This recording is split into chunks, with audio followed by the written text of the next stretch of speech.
നമ്മളിപ്പോൾ ഓട്ടോസ്റ്റാക്കിൻ്റെ കൊച്ചി ഫെസിലിറ്റിയിലാണ് ഒരു G wagon ഇന്ന് PPF ചെയ്യാൻ പോകണം. PPFിൻ്റെ എന്താണ് അഡ്വാൻറ്റേജ് എന്ന് ഞാൻ പറഞ്ഞുതരാം. നോർമലി നമ്മൾ സെറാമിക് ചെയ്യുമ്പോൾ അതൊരു ഗ്ലേസിങ് പോലെ അതിൻ്റെ മുകളിൽ കിടക്കുന്നേ ഉള്ളൂ. അത് മോശമാണെന്നല്ല, പക്ഷേ PPF കുറച്ചും കൂടി എവിഡൻ്റ് ആയിട്ട് പ്രൊട്ടക്റ്റഡ് ആണ്, നമുക്ക് ഷുവർ ആണ്. മാത്രമല്ല അതൊരു ഇൻവിസിബിൾ പ്രൊട്ടക്ഷൻ ആണ് ശരിക്കും PPFനെ നമ്മൾ മെൻഷൻ ചെയ്യുക. കാരണം എന്താ വെച്ചാൽ ഇത് കാണാനായിട്ട് PPF ഉണ്ടെന്ന് നമുക്ക് മനസ്സിലാവില്ല PPF ഇൻസ്റ്റാൾ ചെയ്ത് കഴിഞ്ഞാൽ. മാത്രമല്ല ഇതിൻ്റെ ലൈഫ് ടൈം ഒരു 5 to 10 years ഒക്കെ വേണമെന്നുണ്ടെങ്കിൽ ഇത് മാക്സിമം നമുക്ക് ഡ്യൂറബിൾ ആയിട്ട് നിൽക്കും.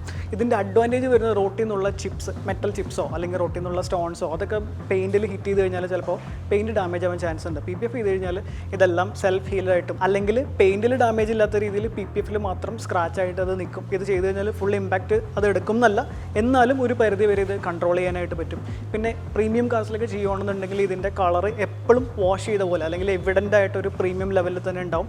റീസെയിൽ വാല്യൂ കൂടുതലായിരിക്കും. നമ്മൾ PPF റിമൂവ് ചെയ്ത് കഴിഞ്ഞാൽ പഴയ OEM പെയിൻറ്റ് നമുക്ക് അങ്ങനെ തന്നെ PPF ചെയ്ത വണ്ടികളിൽ കാണാനായിട്ട് പറ്റും. പിന്നെ സെറാമിക്കിനേക്കാളും PPFിന് എന്താണ് പ്രത്യേകത എന്ന് വെച്ചാൽ PPF എപ്പോഴും ഒരു വണ്ടി വെയിലത്ത് നമ്മൾ ഇട്ട് കഴിഞ്ഞാൽ ആ ഒരു ഗ്ലോസിനെസ് ഉണ്ടാവും. മാത്രമല്ല ക്ലീൻ ചെയ്യാൻ രണ്ടും ഏകദേശം എളുപ്പം തന്നെയാണ്, സെറാമിക് ആണെന്നുണ്ടെങ്കിലും PPF ആണെന്നുണ്ടെങ്കിലും. പക്ഷേ കെമിക്കൽ റിയാക്ഷൻസ് പ്രിവെൻറ്റ് ചെയ്യുന്നത് കൂടുതലും PPF ആയിരിക്കും. കാരണം അതൊരു തിൻ ലെയറായിട്ട് ആക്ട് ചെയ്യുക ചെയ്യും. ഇപ്പോൾ ബേർഡ് ഡ്രോപ്പിങ്സ് അല്ലെങ്കിൽ റോട്ടിൽ നിന്നുള്ള നേരത്തെ പറഞ്ഞ പോലെ ഓയിൽ കണ്ടൻറ്റോ അല്ലെങ്കിൽ ആസിഡ് റെയിൻ കണ്ടൻറ്റോ അങ്ങനെയൊക്കെ വന്നു കഴിഞ്ഞാൽ PPF നല്ല രീതിയിൽ പ്രൊട്ടക്റ്റ് ചെയ്യും. സോ എങ്ങനെയാണ് PPF ചെയ്യുന്നതാണ്. PPFിൽ നമ്മൾ ആദ്യം ചെയ്യുന്നത് വണ്ടിയുടെ ഫുള്ള് ചെക്ക് ചെയ്തിട്ട് അതിനകത്ത് എന്തെങ്കിലും മാർക്കുകളുണ്ടോ, പെയിൻ മാർക്ക് ഉണ്ടോ എന്നുള്ളതൊക്കെ ചെക്ക് ചെയ്യുക എന്നുള്ളതാണ്. അതിനുശേഷം എല്ലാ ഡോർ ബീഡിങ്ങും ഡോർ പാഡും അല്ലെങ്കിൽ ഡോർ ഹാൻഡിൽസ് ഒക്കെ ചില വണ്ടികൾ നമ്മൾ ഊരാറുണ്ട്. അത് കസ്റ്റമർ റിക്വസ്റ്റിലാണ് കൂടുതലും ചെയ്യുക. എന്നിട്ട് ഐഡൻറ്റിഫൈ ചെയ്യുക PPF എവിടെയെങ്കിലും നമ്മൾ കട്ട് ചെയ്ത് കഴിഞ്ഞാൽ ഇനി എന്തെങ്കിലും ഇഷ്യൂ ഉണ്ടോ അല്ലെങ്കിൽ ഇനി അത് ഫുൾ കവർ ചെയ്യേണ്ട വേറെ എന്തെങ്കിലും എക്സ്ട്രാ പാനൽസ് ഉണ്ടോ നോക്കിയിട്ട് അത് ഈച്ച് 1 by 1 ആയിട്ട് നമ്മൾ ഫുള്ള് റിമൂവ് ചെയ്യും. എന്നിട്ടാണ് PPF ഇൻസ്റ്റാൾ ചെയ്യുക. അപ്പോൾ PPF ഫസ്റ്റ് നമ്മൾ അതിൻ്റെ ഷീറ്റ്സ് ഡയമെൻഷൻ എടുത്ത് ഓരോ പാനൽ വൈസ് ആയിട്ട് കട്ട് ചെയ്യും. അപ്പോൾ പാനൽ വൈപ്പ് ചെയ്തിട്ട് നമ്മൾ ഇതിൻ്റെ മുകളിൽ ഷീറ്റ് വെച്ചിട്ട് അതിനകത്ത് കുറച്ച് ലിക്വിഡ്സ് ഉണ്ട്, ലിക്വിഡ്സ് എല്ലാം അപ്ലൈ ചെയ്തിട്ട് സ്ക്വീസ് ചെയ്ത് അതിനകത്ത് ബബിളെല്ലാം എടുത്ത് കളയും. ഇത് ചെയ്ത് കഴിഞ്ഞാൽ ഏകദേശം എല്ലാം കംപ്ലീറ്റ് ആണ്. ഊരിയ പാനൽസൊക്കെ തിരിച്ച് ഫിറ്റ് ചെയ്ത് കഴിഞ്ഞാൽ ഇറ്റ്സ് ഓൾമോസ്റ്റ് ഡൺ. ഒരു ക്ലിയർ കോട്ട് പെയിൻറ്റ് ചെയ്ത പോലെ ആയിരിക്കും PPF ആക്ട് ചെയ്യാം. അപ്പോൾ നമ്മുടെ PPF വർക്ക് ഏകദേശം ഫിനിഷ് ആയിട്ടുണ്ട്. നേരത്തെ കണ്ടു വെച്ചിട്ട് കമ്പയർ ചെയ്ത് കഴിഞ്ഞാൽ ക്യാമറയിൽ കിട്ടാൻ ഇത്തിരി പാടായിരിക്കും. എന്നാൽ നേരിട്ട് കാണുമ്പോഴത്തേക്കും ഒരു ക്ലിയർ, നമ്മളെപ്പോഴും ഒരു ക്ലിയർ കോട്ട് അടിക്കുമ്പോഴത്തേക്കും വണ്ടിക്ക് ഒരു തിളക്കം ഉണ്ടാവില്ല. ആ ഒരു ഫീലാണ് ഈ PPF ചെയ്ത് കഴിഞ്ഞാൽ കിട്ടുക.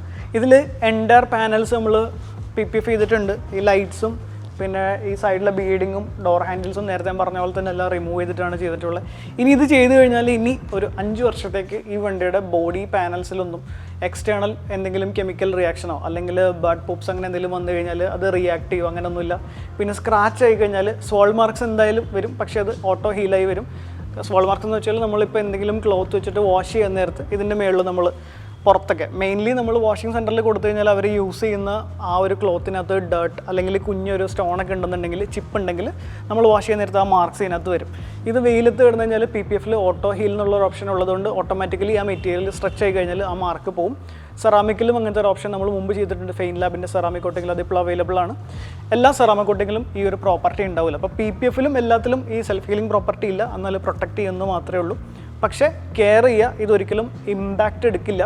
ഒരു പരിധി വരെ നമ്മൾ ഇതിനകത്ത് സ്ക്രാച്ച് ആയി കഴിഞ്ഞാൽ ആ ഒരു ഇമ്പാക്റ്റ് അകത്തേക്ക് കയറിയിട്ടില്ല എന്നുണ്ടെങ്കിൽ PPF മാറ്റി ഒട്ടിച്ചാൽ മതി.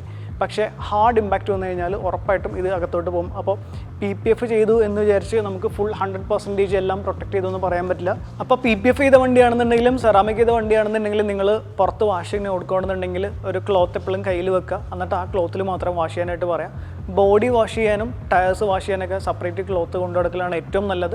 പിന്നെ സെറാമിക് ആണെങ്കിലും PPF ആണെങ്കിലും വാഷ് ചെയ്യുമ്പോൾ കുറച്ചും കൂടി പെട്ടെന്ന് ഇതിനകത്ത് ഡേർട്ട് മാർക്കും കാര്യങ്ങളൊക്കെ ഉണ്ടെങ്കിൽ പെട്ടെന്ന് പോകുന്നുള്ളതാണ്. അപ്പോൾ നിങ്ങൾ കാറ് ഫുൾ പെയിൻറ്റിംഗ് ഒക്കെ ചെയ്യുന്നുണ്ട് അല്ലെങ്കിൽ പുതിയ കാറാണ്, കുറേ നാളത്തേക്ക് ഈ ഒരു തിളക്കവും കാര്യങ്ങളൊക്കെ അങ്ങനെ തന്നെ വേണമെന്നുണ്ടെങ്കിൽ ഉറപ്പായിട്ടും PPF തന്നെ ചെയ്യുക, അല്ലെങ്കിൽ നല്ല രീതിയിലുള്ള സെറാമിക് കോട്ടിങ് ചെയ്യുക. അപ്പോൾ അടുത്ത വണ്ടിയുമായിട്ട് നെക്സ്റ്റ് വീഡിയോയിൽ കാണാം.